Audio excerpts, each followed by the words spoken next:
Welcome to the Off the Charts Football Podcast. I'm Matt Manocherian, former NFL scout and currently of Sports Info Solutions, joined by Aaron Schatz, the godfather of football analytics and the founder of Football Outsiders. As always, we have our producer, Justin Stein, with us. And today we have Brian Knowles, longtime contributor for Football Outsiders, on the show, and he is here to talk all about dynasties. He's been putting together, you can find parts 1 through 6 on footballoutsiders.com, counting down all the way down to the top 10 dynasties of all time. So, Brian, first of all, welcome to the show, and thanks for coming on with us. Thank you very much for having me. So I loved just reading the whole thing. Before you got here today, Aaron and I were just talking about what a hilarious writer you are, and I can't wait to get into the final dynasties and kind of ticking down that top 10, because I know the Niners are close to your heart, and we know about Aaron's Patriots. So I want to get into that. But I think to start off, if you guys can explain a little bit to the listeners about what went into the dynasty rankings, what they are, and kind of how you conceptualized it. I think there's some really interesting decisions you guys probably had to make early on. So what is the dynasty ranking system? The Dynasty Ranking system is based loosely off of a system that Bill James created for baseball about a decade ago. And the concept is that every season a team has is worth a certain amount of points depending on how they finish. Did you win a Super Bowl? Did you come close to winning the Super Bowl? Or did you dominate in the regular season? And the better you do over time, the more points you accumulate. And then eventually you hit some mysterious magical threshold, which makes you a dynasty. There's not really a switch that you go from there's not like one game short of being a dynasty to all of a sudden 100% guaranteed, certified grade A dynasty levels.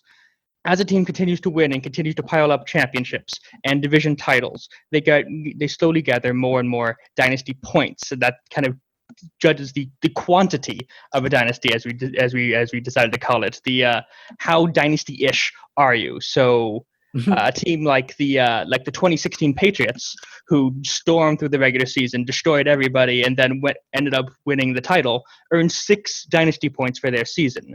While a team like the 2019 Chiefs, which had a little bit more struggle during the regular season, Mahomes was hurt, they lost a couple more games there. They might only get 5, and just you go on down the list. The more impressive your postseason accomplishments, the more impressive your regular season accomplishments, the more dynasty points you get, and that's the foundation of the dynasty rankings. So for a team like the recent Patriots, over the past 20 years, they've been gradually accumulating dynasty points with the Super Bowl wins, Super Bowl appearances. They're up to 59 dynasty points at the end, just because they keep winning. And it's gradual, because I remember when we ran the first article 3 weeks ago, people were like, the 2003 to 2007 Seattle Seahawks are not a dynasty. The point is that there's no clear dividing line between what is a dynasty and what isn't. So what we ended up was running this list of 56 teams that all had at least 10 dynasty points, which means they all had at least a run of success, ranging from 2 years when the Baltimore Colts won 2 straight championships in the 50s to 20 years for the Dallas Cowboys. But, depending on how much success they had during that period, you don't think of a 5-year team that wins one they didn't even win a championship. 5-year team that goes to 1 Super Bowl is a dynasty, but what about a 5-year team that does win a championship? What if they're an 8-year team but they don't win a championship? What if they're 10 years and they win 2 championships? It's a gradual thing. And so that's why we ended up going with this, long series of articles that just went through 56 historical teams rather than just doing these top 10. Well, I like the way that Brian put it before, that how dynasty-ish you are, because, if you only in your mind think there can be 5 dynasties forever, then this has to be a lot shorter of an article and a lot shorter of a list. But in terms of dynasty-ish, yeah, if you have 10 dynasty points, you're kind of dynasty-ish, but not maybe, what some people would classify an outright bona fide dynasty. Yeah, it's the dynasties, near dynasties, and coulda, shoulda been dynasties. And where everyone draws the list is going to be a very personal choice. It's going to be a small dynasty guy where only 1 or 2 good teams can exist at a time. Or it can be a huge dynasty guy where 4 or 5 great teams are smashing together each other all, at any given year. It's very a subjective feel. And I love trying to find an objective way to rank a subjective thing like dynasties like that. It's a fool's errand, but I mean that's what I'm here for. So I'm wondering, what were some of the real key decision points for, and this could be you, Brian, or Aaron, also you as well, being involved in the process. What were some of the key decision points or some of the key spots where you said, hey, if we had approached this part of the objective system differently, we come out with a different sort of list, or a team moves way up the rankings, or whatever that might be? The hardest part about this was deciding when a dynasty ends. A lot of other people's systems, because I'm certainly not the first person to try to rank dynasties, but they'd say, okay, well, a dynasty needs to have X qualities to come in. A dynasty lasts 8 seasons or a decade, or a dynasty requires 2 titles. It has some kind of barrier for entry. And I didn't want to do that right off the bat. I wanted to cast as wide a net as possible and try to, is it more impressive to win 3,003 years and then go away, or is it more impressive to play for decades and decades, only occasionally winning a title? And I didn't want to have any. I didn't want to put my finger on the scale there. I wanted teams to be able to generate these dynasty points in as many ways as possible. But that means that you have to define, well, when does the dynasty start and when does the dynasty end? And so, sometimes that's very easy. All the players get hurt, like the Peyton Manning Colts end pretty definitively when Peyton Manning stops playing for them. But for other teams that have this kind of gradual decline at the end, like the 70s Vikings, it becomes really tough, and you need to find some objective point. Okay, this is where we're going to cut it off. And that is really difficult. And I was emailing back and forth with Aaron as I was generating the list, and it kept changing because there are a couple teams, especially right up near the very top, where if you just tweak the settings just ever so slightly, one dynasty becomes 2, or a dynasty becomes twice as long. And a lot of it was just trial and error, trying to produce a final list that felt right to a certain extent. I think the big question was basically, do you consider the 49ers and the Patriots to be each one dynasty or two? Like, the clearest, easiest way to break up dynasties is if you don't make the playoffs one year, you're out.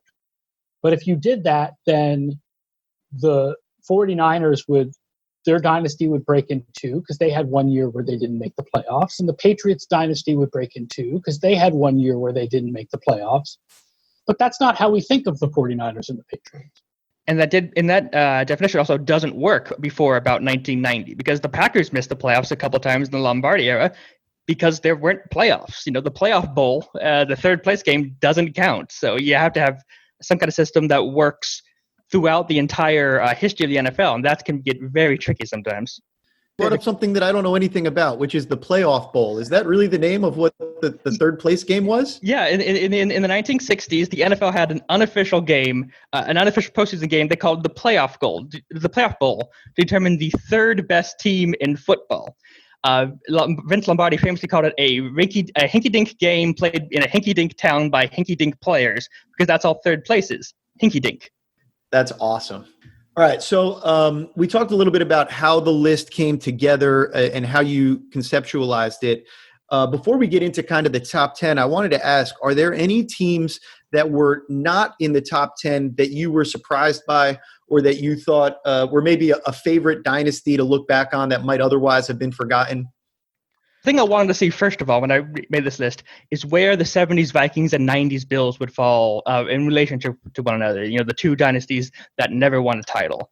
And, the Minnesota Vikings up in the top 20, which is pretty much where I thought. And the 90s Bills fall surprisingly low on the list, although understandably so. The team that surprised me the most, however, were the 70s Rams. The 70s Rams actually are the second highest team on the Dynasty Rankings without any titles. And this is something that surprised me, because when I think of the 70s Rams, I think of their Super Bowl team in 79, which was kind of a surprise. They got there. They were running with a backup quarterback. They had to do some major upsets. They got blown out by the Steelers in the Super Bowl. So that's kind of the mental picture I had of the 70s Rams. Oh, they're this happy to be their team. That 79 Super Bowl team is easily the worst team in the 70s for the Rams. That's just the one that kind of gets ingrained in people's memories, especially if they weren't there at the time, because they had the most success. But when you look back at their previous seasons, they were so much more than just this fluke team that got lucky. I love stuff like that. I love that when a team pops up that it wasn't expecting. Yeah, the 70s Rams, better than their reputation would lead you to believe. And maybe that's a good opportunity to take a step back, because along with the articles, you include the average DVOA and top 5 estimated DVOA over that time. So that's something that the readers, if they want to check out these articles, they can see for the teams. How good were you? How many years were you in the top 5? And that's all estimated DVOA. I think, where have you gone back to? You're down back to 1980 now, Aaron? We're back to 1985 with the actual play-by-play. Then we have estimates for 1950 to 84. And then Brian did a conversion of Pro Football Reference's SRS into DVOA, so we could also do the teams from 1920 to 1949. Although obviously when you get back into the 20s, as Brian's pointed out, you're basically like, which teams didn't fold up? Yeah, average becomes a very hypothetical concept when teams are dropping in and out of the league. Well, it's funny. That's what I know Bill James has been writing about currently this year. He's been writing about kind of defining replacement level. Like, he thinks we've done it all wrong, basically, in the way that we've conceptualized it in all sports, especially baseball. And certainly if you start to think about what replacement level is in different eras like this, it becomes a funky concept. Moving forward, Aaron, I wanted to ask you also, were there any teams that you thought were interesting that kind of surprised you to appear on the list, or that you had forgotten about? Well, I mean, I'm fascinated by some of the older stuff because my knowledge of football in the 30s and 40s is not that good. So just how good the Chicago Bears were from 1940 to 1943 is pretty amazing. If you look at DVOA, the actual DVOA, only 3 teams have ever cleared 50%, which is the 85 Bears, the 91 Redskins, and the 07 Patriots. But if you look at the sort of estimates that we did of what DVOA would have said for the 40s, the Bears clear 50% twice. Like, they were so ridiculously dominant over the rest of the league. For those 4 years, the Bears were 37-5-1. Yeah, and it's interesting when you go through the top 10 list, you see like a combination of teams like the Bears where it was like it burned bright, but it didn't last. And then you see the other teams where the dynasties went on a little bit longer. So let's start off at number 10, just talking about these teams in a little bit more detail. Brian, your number 10 team came out as the 91-96 Dallas Cowboys. Immediately when I saw that, I was surprised that they weren't higher. Just because, and maybe partially because it's my childhood and I think of this team really romantically. But is it just the longevity with them? What was it about this team that didn't get them higher on that list? The longevity is the biggest factor on there. They burned, like you said, they burned brightly and they burned out fast. You were on the other side of that because obviously I'm growing up as the 49ers. So this is a team that's associated me with heartbreak and despair more than anything else. But yeah, the trouble with the Cowboys is that they only really were a thing for 6 years. They won those 3 titles, and then everyone got hurt and suspended, and Jerry Jones and Jimmy Johnson are at each other's throats, and everything just kind of crumbles apart. Just with all the injuries and things, I don't think that they would have lasted too much longer had Jimmy Johnson stuck around. I think he would have had a slower descent. But like in 1997, I think they fall to a losing record. They fall into the playoffs, and just everything kind of crumbles at one time. And that's ultimately what keeps them from going higher. 3 titles in 6 years is fantastic, and that's better than a couple of the teams ahead of them on the list. But yeah, it ended up just being too short. And Aaron, I'm curious what your perspective on that is. With Barry Switzer and Jerry Jones really taking the reins from Jimmy Johnson. Had that not happened, do you think it would have changed history, or are you kind of with Brian there on the injuries and the personalities were probably just too combustible? Yeah, and they did such a good job of building it, especially with the Herschel Walker trade. But they just didn't do a very good job of keeping it going. Like there was no Terrell Owens type player to replace, Michael Irvin in the same way that Terrell Owens replaced John Taylor. Like they never found a second generation of players in the draft. Yeah, and we always think about the Herschel Walker trade, thinking about building that team. Brian, one thing you pointed out that I had not realized were that they already had Michael Irvin, Ken Norton, and Nate Newton all on the roster from the Landry era. So I thought that was interesting to think about. That comes up over and over again. A lot of these teams have been mythologized with, oh, this is the one thing that got them over the top. This is the one player. This is the one move. And history is uglier than that. History is more complex than that. And that's always the fun to go back and, oh yeah, that's what happened then.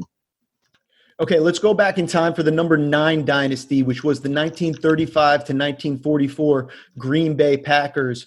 Before Lombardi, it was the Lambeau era of Lambeau Field. His namesake. What can you tell us about that dynasty? That dynasty is Don Hutson.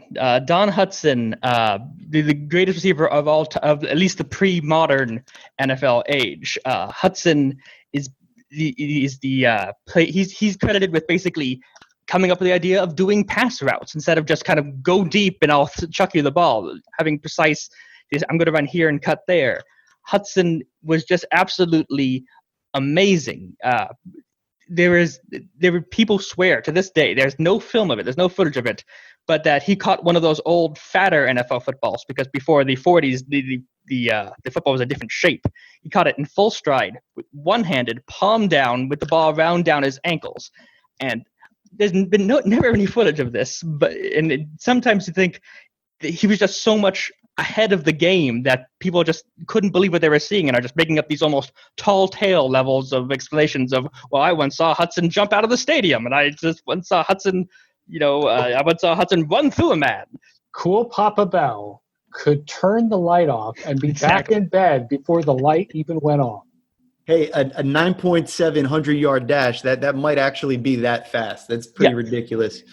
He'd stand up today with those numbers. His touchdown record didn't get broken until the 80s. When he retired, Hutson was the all-time leader in receptions, 488 to 190.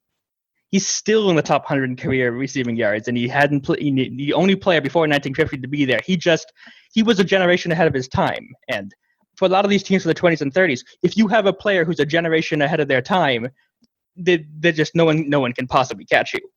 Yeah, he must have just been insane to watch. Fascinating player. Wish we had that old footage, by the way. They had some of those old hand-cranked NFL, not even NFL films, hand-cranked like newsreel footage of him is just astounding to watch. All right, coming in at number 8 on the Dynasty Rankings, we had the 1967 to 1977 Oakland, Los Angeles Raiders. Are they just Oakland only at that time? Just Oakland, this one. The Just Win Baby Al Davis team. I think we all have memories of this. I was personally surprised that though they qualified to come this high in terms of the top 10 dynasties of all time. Yeah, what's pushing them up to the highest is their top 5 DVOA. We've mentioned that before, but one of the factors that go into the actual ranking system is how good were your best teams? Because that's how we remember teams. We don't remember the year you went 10-6 and lost the wild card round. Our memories go back to the very best of these teams. And the Raiders, the average of the top 5 Raiders teams from the 60s and 70s is up to a 33.8% DVOA. Just to put that in comparison, the Cowboys we talked about were just under 30%. So the Raiders were way up there, and they reached championship game after championship game after championship game. The 70s was kind of the time when monsters roamed the NFL to a certain extent. You have the Raiders, you have the Steelers, you have Don Shula's Dolphins, you have the Vikings, you have all these great teams smashing into each other, and the Raiders sometimes get lost in that because they didn't get the Super Bowl as much as some of these other squads, but they were always right there. They were just usually the villain getting defeated at the very end. Right, just the one Super Bowl, but like you said, they were right around there every year. Aaron, what were your thoughts there? The lousy teams of the 70s must have been really lousy year after year, because the great teams of the 70s were great year after year. So oh man, the 70s, like Jets and San Diego Chargers and Browns and stuff just must be terrible. And the Buccaneers, of course, the 0-26 Buccaneers. To a certain extent, this is what happens when you expand so rapidly. There just wasn't enough warm bodies to fill the bottom part of the league quite yet. Remember, in 1959, there were 12 football teams. And all of a sudden, in the 70s, up to in the 20s. And all of a sudden, just you need so many more teams, so many more players to fill all these teams. So the well-run franchises, the ones who could lock these players up, had a lot of teams to stomp. And we should add the smart teams that drafted players out of historically black colleges and universities before anybody else did, which is a lot of how the AFL, which then became the AFC, built their talent. Right. It's amazing to me that in 2020, we're kind of living in an era where I think teams don't have the foresight to realize that they could hire coaches that may come from different backgrounds and they could be as rewarded as the people that drafted Jerry Rice were. But that's a different story for a different day. Let's move to number 7 on the list, the 1950 to 1958 Cleveland Browns. Lots of famous players on this team. Certainly one of the teams that you think of as a great dynasty. But you point out there's actually a sort of technicality that's keeping this team from being even higher on the list. Can you explain that, Brian? Yeah, the Browns are the first team on this list. I think you could make an argument for being number 1. The first, because we're judging the NFL's greatest dynasties, and the Browns' NFL history starts in 1950. But that's not when the Browns' history starts. The Browns played 4 years in the All-American Football Conference back in the 40s, and they were easily the most dominant team in that league, to the point where that's one of the reasons why the AAFC folded. The Browns were just too good and too much better than everyone else. They won all 4 won all 4 of the AFC champions. They went undefeated, I believe, twice. They just blew everyone else out of the water. They were almost certainly the best team of football in 1948 and 1949. They just didn't get to prove it against the NFL. So in 1950, the very first game of the season was scheduled between the AAFC champion Browns and the NFL champion Eagles. And everyone in the NFL was like, oh, now we're going to show these upstarts from this other league. Now we're going to show them how football is really done in the NFL. And now we're going to see who's best. And we did see who's best because the Browns blew the Eagles out of the water to the point where Steve Owen, the coach of the Giants, who was in attendance in the game, ran home and basically started designing a new defense to try to slow these Browns down.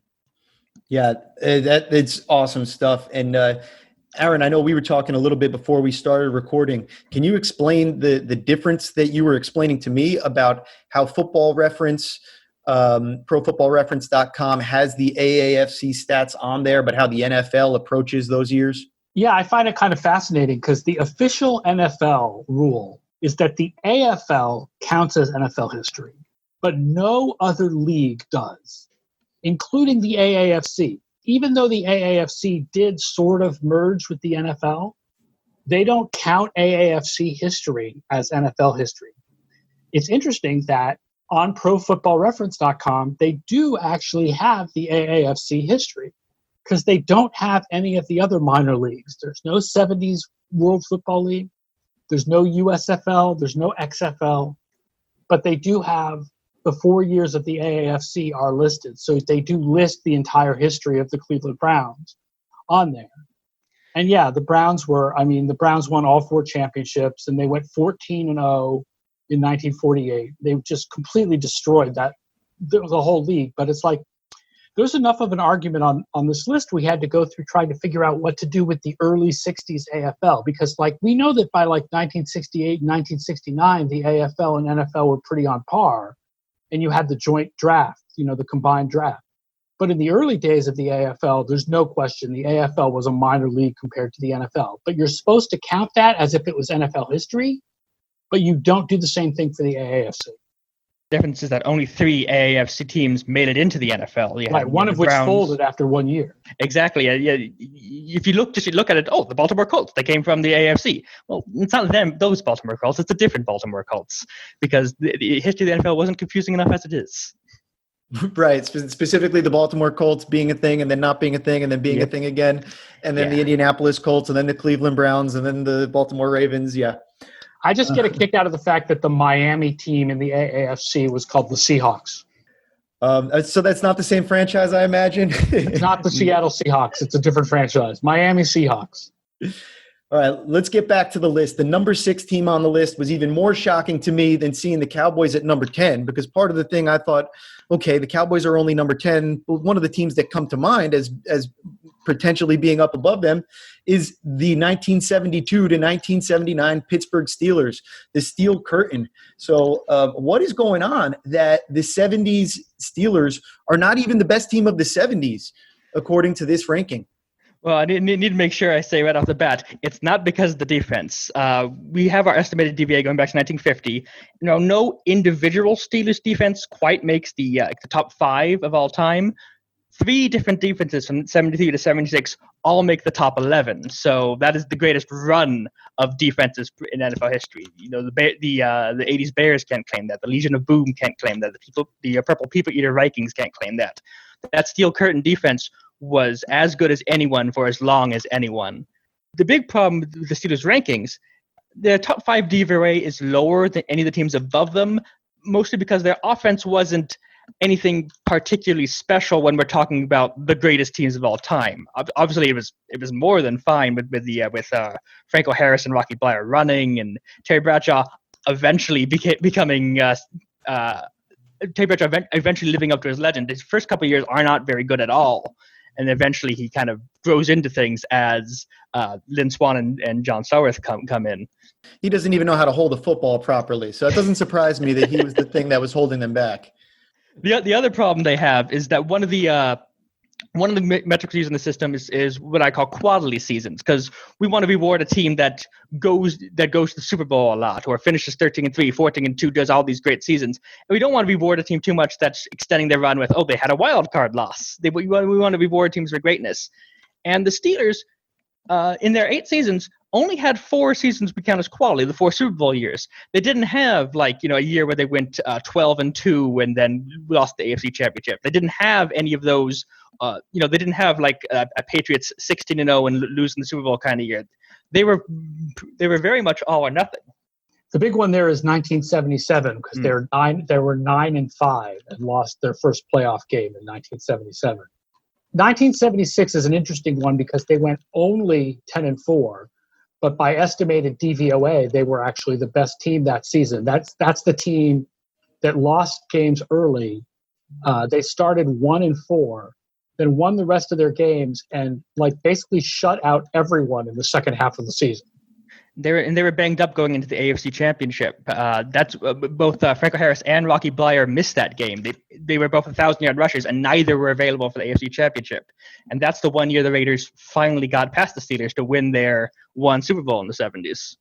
Another crazy fact that you brought up was also that the Steelers were terrible before the 70s, which I don't think many people realize. We think about them, and the people thought about the Steelers before the 70s the way they think about the Browns now. Shocking.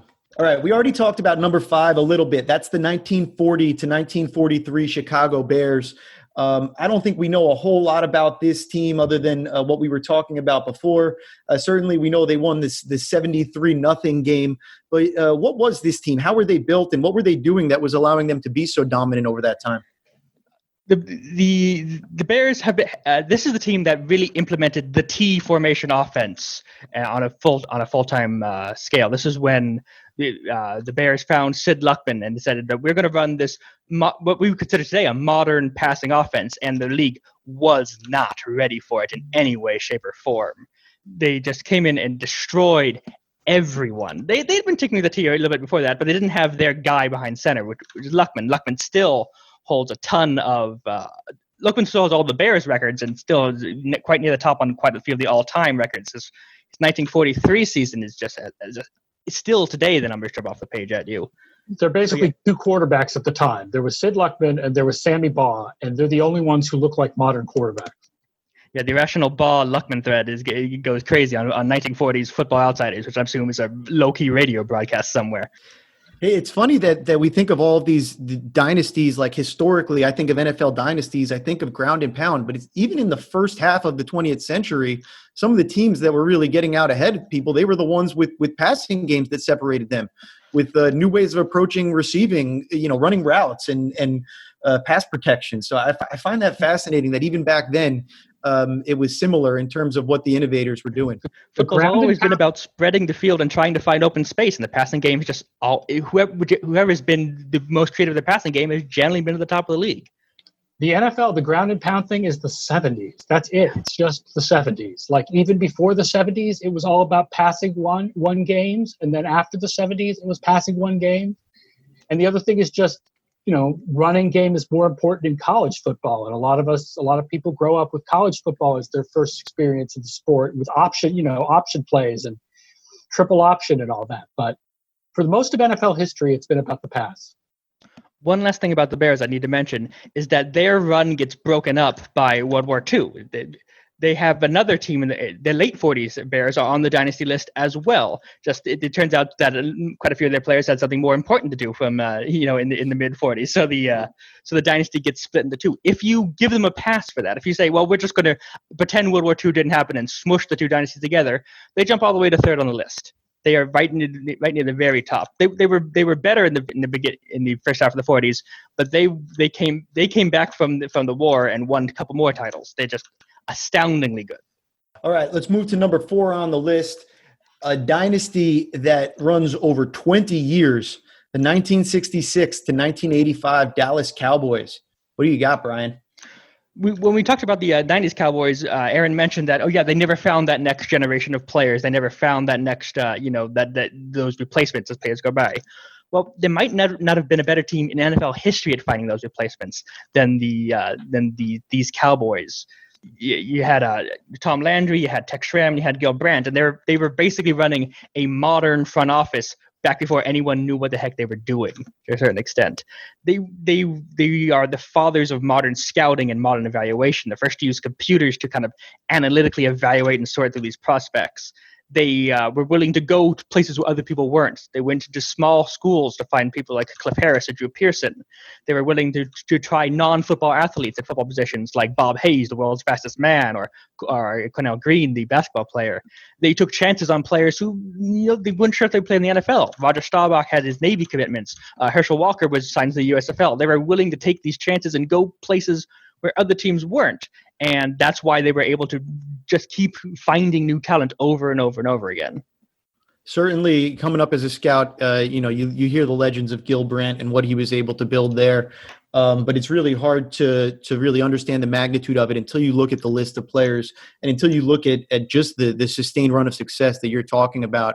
I think that speaks for everything. And it was, like you were saying, it was a better process than other teams had put into place at the time. So they used process in order creating a process that they trusted. And then they were being more open-minded. They were looking in different places that other people weren't willing to look. So again, things that we still see today are ways to get ahead. 20 straight years without a losing season. I mean, that's astonishing. And fired. All right, Aaron, number 3 team, we had the 1960 to 1967 Green Bay Packers. So this time, of course, being the Vince Lombardi years. Brian, what can you tell us about this team, and how come they're only here at number 3? The Packers are the best decade-long team in NFL history. Their average of the estimated DVOA over that time is 30.8%. No one comes close to holding that for over a full decade. That's being the top of the league year in, year out. Their top 5 DVOA is even higher. It's 37.6%. They were just dominating and destroying. And we talked earlier about the passing game, and the Packers are kind of interesting because their dynasty isn't built on this complicated playbook or this really innovative, amazing passing attack. It's a very simple playbook based on the Packers sweep, and they just run it to absolute perfection and just destroy everyone in their path. I mean, although they had a pretty good quarterback too. Oh yeah, absolutely. There was some argument earlier about Bart Starr versus Johnny Unitas versus Fran Tarkenton, and Bart Starr he never accumulated great numbers because the Packers did not need to throw the ball all the time. But when you're talking about a field general and actually calling the plays and reading defenses, there may not have been a better quarterback in the 60s than Bart Starr. It's interesting to me how when you look at that team, just how much it was built on Lombardi. It wasn't an all-star group of players like you see with the Cowboys or the Steelers. with all these memorable names. And then you point out the way that they really fell off a cliff right when Lombardi left. I think that only adds to the kind of mythology around, one of the greatest coaches ever. We should be a little bit careful when you say about their talent, because they did have a dozen Hall of Famers on that team. Although some that's because they were just so good. How can you not put them all into Canton? But yeah, I mean, there is no Lombardi coaching tree. There is no, no one really came out of the Lombardi era looking great and continuing on that success elsewhere. This is really Vince Lombardi just being fantastic and then vanishing. It's a pity that he couldn't coach for longer, because he was amazing and astounding. Sports Info Solutions brings you the second annual edition of the SIS Football Rookie Handbook, with scouting reports and statistical breakdowns on over 280 college football players who are likely to be drafted or signed as rookie free agents in 2020. New features this year include unique and informative NFL team pages, research deep dives by the SIS R&D team, and, for the first time ever, the NCAA version of the SIS flagship football statistic, Total Points. At Sports Info Solutions, we collect and analyze college football players like it has never been done before. Whether you're a film junkie, an aspiring analyst, or just looking for the most comprehensive information on what your NFL team's rookies did while they were playing college football, this book has what you are looking for and more. Michael Lombardi, former NFL general manager and three-time Super Bowl winner, said, "This book is the closest fans will get to reading real NFL scouts reports, because it is detailed reporting with a complete understanding of what it takes to play in the NFL. Well done." John Park, the manager of research and strategy for the Indianapolis Colts, said, "Scouts matter because not everything that counts can be counted, and relevant data matters since not everything that can be counted counts. With that said, SIS creates relevant football data that matters." Please check out the SIS Football Rookie Handbook. It is available wherever you get books. You can get it on acta.com, ACTA.com. You can get it on Amazon.com, or you can find it at Barnes & Noble. That's the SIS Football Rookie Handbook, comprehensive scouting and analytics guide, all of the 2020 NFL draft prospects, brought to you by Sports Info Solutions. All right, coming in at number 2 on the all-time dynasties list, we've been waiting to talk about them. It's the 1981 to 1998 San Francisco 49ers, covering the Joe Montana, Steve Young years. Brian, I know these were formative years for you. What can you tell us about these teams? And then how come you couldn't get them into that number 1 spot over Aaron's Patriots? Well, I didn't cheat enough to get to the number 1 spot. I think that's the thing. I find the most interesting about the Niners dynasty, every other dynasty on the list, all other 55, have at least some common feature throughout them all. Maybe it's a coach like Tom Landry or Vince Lombardi. Maybe it's a star quarterback. They have someone that's there the entire time, and when they leave, things eventually die down. The Niners, they're the only piece of continuity between 1981 and 1998 is the owner. They changed coaches from Bill Walsh to George Seifert to Steve Mariucci. They changed quarterbacks from Montana to Young. They changed wide receivers. They changed defensive. Everything else changes, and they just kept going. And that is no other team in NFL history can make that claim. No one else can say that we just kept this run of success going, no matter who was around, no matter what was happening. So if you think kind of a dynasty in like the historical sense, that's what it is, right? It's not just one king or one ruler doing great things. It's passing it down to the next generation, and the Niners do that. They also very much colonize the league. All these assistant coaches going out there. The Dynasty Rankings are filled with Walsh assistants or assistants to Walsh assistants. Mike Holmgren's on there twice. Mike Shanahan, Andy Reid, Tony Dungy, John Harbaugh, Mike McCarthy, John Fox, Gary Kubiak, all the people who either worked with Bill Walsh or worked with someone who worked with Bill Walsh. That coaching tree is all over the Dynasty Rankings. Pointed out very fascinatingly that Bill Walsh was an offensive assistant for Paul Brown's Bengals from 1968 to 75. And he didn't want him to be a head coach there or anywhere else. But if that kind of piece of history had gone differently, then we can imagine, Bill Walsh spreading his coaching tree, starting, from a different part of the country. So I thought that was fascinating. And, in a way that's even touched me because Bill Walsh was Mike Lombardi's old boss, and I obviously worked for Lombardi for a little bit, and seeing just how impactful the way that he thought about the game 40 years ago still is today. It like you're saying, it really goes to show you he's a key aspect of what they did. I mean, Bill Walsh literally wrote the book on coaching. It's called Finding the Winning Edge. And like Bill Belichick has called it one of the two most influential books he's ever read, right up next to I believe it was The Art of War was the other one. So that's kind of the level of awe and respect that Walsh still has among coaches, even 30 years later. And also with them coming in at number 2, you point out they won all 5 Super Bowls they were in, but they only made those 5 Super Bowls, and that ends up hurting them in the Dynasty Ranking system. So I know a lot of people like to do their Jordan versus LeBron and whoever else arguments and say he went 6-0, but I always think that that's silly to consider not making a championship game or a Super Bowl better than having made it and lost. I think that's kind of patently ridiculous. And I think that's what shows through in the Dynasty Ranking system as we approach number 1. I think part of the argument is the idea that going 6-3 in Super Bowls is better than going 5-0. It's part of the argument for the Patriots. But also it's interesting, the similarities between the teams. They didn't have a year with I guess they did have a year where their starting quarterback was out for the entire season in the middle of it, right? The 1991 49ers are essentially the 2008 Patriots because they go 10-6 and miss the playoffs. And they have Steve Young starting 10 games and Steve Bono starting 6. Yeah, because you can say a lot of things about Young, but you can't say he was very durable. Running his body over the field. I think he only started 16 games. You think of him as the starter, but he's not the starter at that point. He's the backup. Joe Montana is just injured for the entire year. Yeah, it's only a 4 or 5 year long quarterback controversy they had down there in San Francisco about this.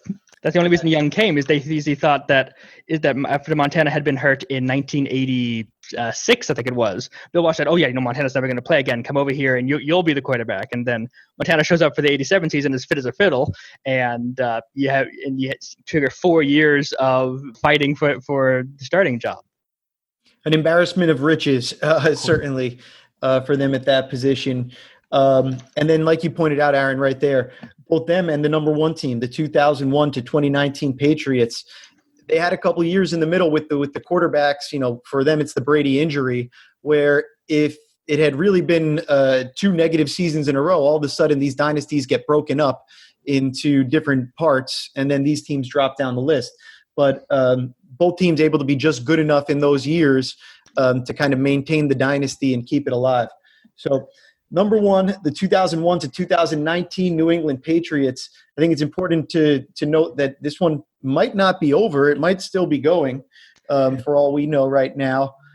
Yeah, the system's designed to not to say a dynasty's dead until it's dead and buried. You have basically 2 years of non-qualifying seasons before it officially says, okay, that's when it stopped. And I mean, I know what the projections say. I know what it looks like with Brady and stuff gone, but you can never count out Bill Belichick. So we'll see where this dynasty ends up finishing.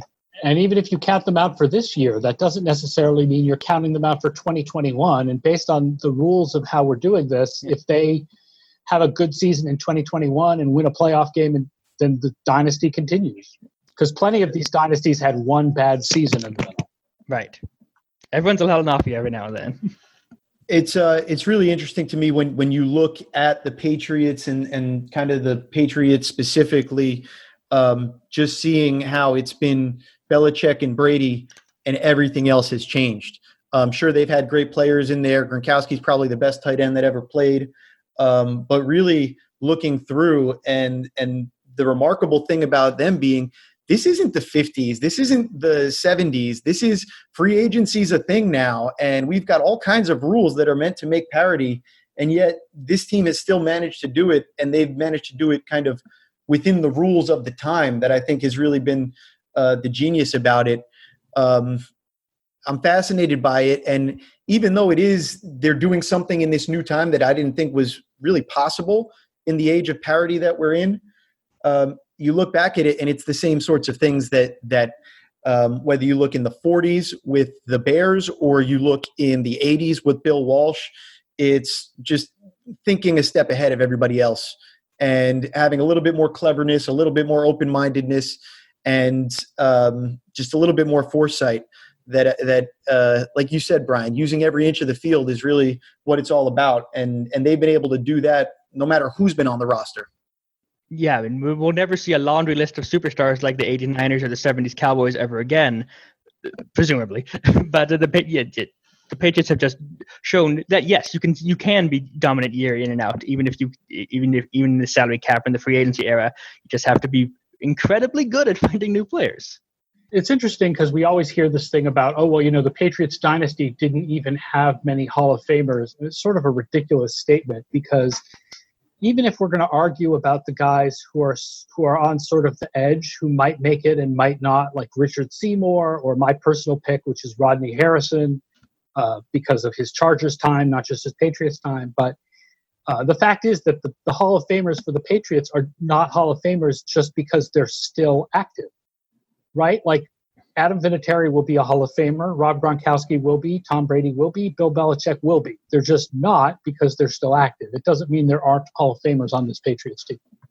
And the Patriots are sometimes unfairly compared to the 60s Packers and 70s Steelers, who have basically their entire starting lineup in the Hall of Fame to a certain extent because it's almost a self-fulfilling prophecy. Well, this guy was started with all these other Hall of Famers. He must be a Hall of Famer too. You look at more like the 80s Niners don't have nearly as many Hall of Famers as those 60s and 70s teams. It's also because the limit of the number of players chosen for the Hall of Fame in each year has not changed, but the number of teams that you have to pick them from has changed.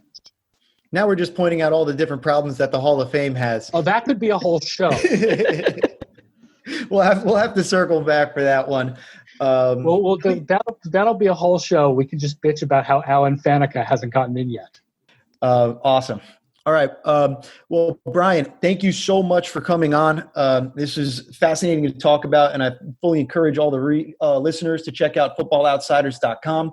You can read all 6 parts of the Dynasty Rankings and find out more about the system. And then you'll also get to catch Brian's great writing, which it's a very entertaining read throughout, and it really helps you learn about the history of the game. So great stuff, Brian. We thank you for listening. You guys are what keep the show going. So please continue to rate and review and encourage your friends to subscribe. For my co-host, Aaron Schatz, our producer, Justin Stein, and our guests, Brian Knowles, I'm Matt Manocherian. Thank you for listening to the latest episode of the Off the Charts Football Podcast.